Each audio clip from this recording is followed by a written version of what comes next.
Hello दोस्तों, मेरा नाम है स्नेहा और मैं रहती हूँ ग्वालियर में। तो आज के दिन की स्टार्टिंग होती है हमारी सुबह की कोचिंग के साथ। वैसे तो सुबह सुबह कोचिंग जाना, वो भी ठंड में, मुझे बिल्कुल भी नहीं पसंद। बट मैं क्या करूँ, मेरे एग्जाम्स भी आ रहे हैं। सुबह सुबह चटोरापन हो जाता है मेरा स्टार्ट और मैं चली जाती हूँ अंकल के पास अपनी चॉकलेट लेने के लिए। अंकल बोलते हैं पहले मेरी वीडियो अच्छी बना, तभी एक एक्स्ट्रा चॉकलेट तुझे दूंगा। मैंने बोला ओके अंकल, मैं आपकी वीडियो बहुत अच्छी बनाऊंगी। अंकल से एक एक्स्ट्रा चॉकलेट लेने के बाद मैं निकल पड़ती हूँ अपनी कोचिंग के रास्ते में। रास्ते में हमें मिलता है एक मंदिर, जहाँ मैं माता रानी से ये बोलने आती हूँ कि प्लीज माता रानी इस साल पास करा दो, अगली साल तो पक्का पढ़ूंगी। बट वो अगली साल मेरी कभी भी नहीं आती। सुबह सुबह लगती है मुझे बहुत ज्यादा भूख, तो कोचिंग से लौटते समय मैंने पैक करा लिया अपने लिए ब्रेड पकौड़ा और चली गई अपने घर। वहां जाके मैंने अकेले अकेले ब्रेड पकौड़ा खा लिया था, क्योंकि मुझे लग रही थी बहुत ज्यादा भूख। और मुझे खाते देख मेरे चीकू को भी भूख लगने लगी। देख रहे हो कैसे मांग रहा है मुझसे, अब मैं खाऊं और ये ना खाए, ऐसा कभी हो सकता है क्या? तो मैं इसे भी शेयर करके खाती हूँ। मैं खा ही रही थी कि मेरी मम्मी बोलती है जल्दी खाओ और जल्दी नहाने जाओ, क्योंकि आज हमें दंद्रोवा जाना है। ये चीज सुन के मुझे बहुत ज्यादा खुशी हुई, लेकिन नहाने के नाम से शक्ल आप देख ही रहे होंगे। जब भी मैं वीडियो बनाती हूँ इसको तो जरूर आना होता है। फिर क्या, मैं और मेरे मम्मी पापा नहा धो के निकल पड़ते हैं दंद्रोवा के सफर के लिए।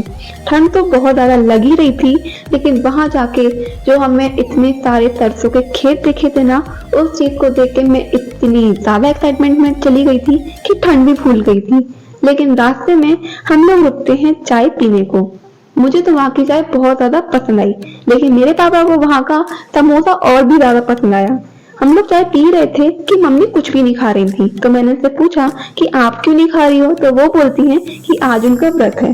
तो मैंने और मेरे पापा ने मम्मी को थोड़ा दिखा दिखा के खाया, मजा भी बहुत आया। फिर हम लोग निकल पड़ते हैं अपने रास्ते की ओर, जहाँ पे हमें और मिलते हैं बहुत सारे सरसों के खेत। ये खेत तो वहाँ पे खत्म ही नहीं हो रहे थे। तो 1 घंटा सफर करने के बाद मेरी हालत हो गई थी बहुत ज्यादा खराब। मुझे समझ नहीं आ रहा था कि कब मेरा सफर खत्म होगा और मैं हनुमान जी के दर्शन करूंगी। मैं सोई रही थी कि मेरी मम्मी बोलती है दंद्रोवा का गेट दिख रहा है। इस गेट के अंदर भी हमें 2-3 किलोमीटर और जाना था। रास्ते में हमें बहुत सारे बॉक्सेस दिखते हैं और इसको देख के मेरी बुद्धि हो गई थी पूरी शॉक। मुझे लगा कहीं इसके अंदर भूत तो बन नहीं है, बट मम्मी बोलती है नहीं, ये किसी और चीज के लिए है। बट जवाब उनको भी नहीं पता था। अगर आपको पता है तो प्लीज मुझे कमेंट सेक्शन में जरूर बताना। हम बात करते करते दंद्रोवा पे पहुंच गए थे। वहां जाके मुझे तो बहुत ज्यादा भीड़ दिख रही थी, लेकिन मुझे दर्शन की ज्यादा एक्साइटमेंट थी। वहां पे बहुत सारी शॉप्स भी थी जहाँ पे बहुत सारे सामान मिल रहे थे। सबसे ज्यादा तो मुझे चूड़ियां पसंद हैं। मैं एंटर करते ही हमें सबसे पहले मिलते हैं यहाँ के सबसे बड़े गुरु जी। इनके दर्शन करने के बाद हम हनुमान जी के दर्शन करने चले जाते हैं। यहाँ पे सच में बहुत ज्यादा भीड़ थी, बहुत मुश्किल से दर्शन हो रहे थे। आप लोग देख ही सकते हो, मुझे तो घुसने का भी मौका नहीं मिल रहा था। ऐसा लग रहा था सफर से किया और भीड़ में अटक गई। लेकिन जो भी कहो, बहुत मुश्किल से कर करके मैंने हनुमान जी के दर्शन कर ही लिए थे। सच में बहुत सुंदर हनुमान जी हैं यहाँ के, और बहुत ज्यादा चमत्कारी भी। हनुमान जी के दर्शन करने के बाद मैंने और पापा ने करे भोलेनाथ जी के दर्शन। उसके बाद मैंने और मम्मी ने खेला यहाँ का एक पॉपुलर गेम। इस गेम से खेलने से हमारे सारे संकट दूर होते हैं। तो मैंने भी खेल लिया यह गेम और मांग लिया एक विश मैं आपको नहीं बता सकती, क्योंकि ये एक सीक्रेट होता है। जब पूरी होगी तब बताऊंगी। गेम खेलने के बाद मैंने कोशिश करी इस बड़ी सी घंटी को बजाने की, लेकिन ये मुझ पर तो बज ही नहीं रही थी। इतनी बार ट्राई करने के बाद मैंने लास्ट में से बजा ही लिया। इसको बजाने के बाद मुझे इतनी ज्यादा खुशी हुई ना, जैसे मैंने तो लॉटरी जीत ली हो। फिर मैंने बाय बाय किया अपने दंद्रोवा बाबा को और निकल पड़ी घर की तरफ। लेकिन रास्ते में मुझे दिख गया ढाबा और मुझे लग गई बहुत ज्यादा भूख। वहां जाके मैंने तो किया बहुत सारा आराम। संजी का मजा लेके मैंने करे अपने पैर एकदम स्ट्रेट। बहुत ज्यादा दर्द जो हो रहा था, मैं लेटी थी आराम से कि इतनी देर में मुझे मिल गया ये पप्पी, जिसके संग मैं लग गई खेलने के लिए, क्योंकि मुझे एनिमल बहुत ज्यादा ही पसंद है।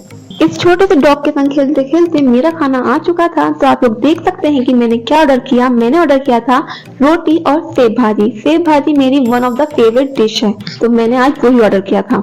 मेरे फेस एक्सप्रेशन देख के आपको समझ में आ गया होगा कि खाना वहाँ का सच में बहुत ज्यादा टेस्टी था। रास्ते में जाते हुए मम्मी ने की बहुत सारी सब्जियों की शॉपिंग और मुझे छोड़ दिया यहाँ पे गाड़ी की देखभाल करने को। ऐसा कोई करता है क्या भला? उसके बाद हम घर आ ही रहे थे कि मेरी मम्मी बोलती हैं अगर हम इतनी दूर आए हैं तो क्यों ना उनकी बहन के घर भी चलते हैं। फिर हम मौसी के घर गए। वहां जाके मेरी मम्मी और मौसी ने इतनी बात की कि पापा और मैं एक दूसरे को देख के बोर हो गए थे। डायरेक्ट उसके बाद हम अपने घर गए। सबसे पहले मैं मिली अपने चीकू से, जिसकी मुझे बहुत ज्यादा याद आई पूरे दिन। चलो, चीकू और मेरी तरफ से आप सभी को बाय।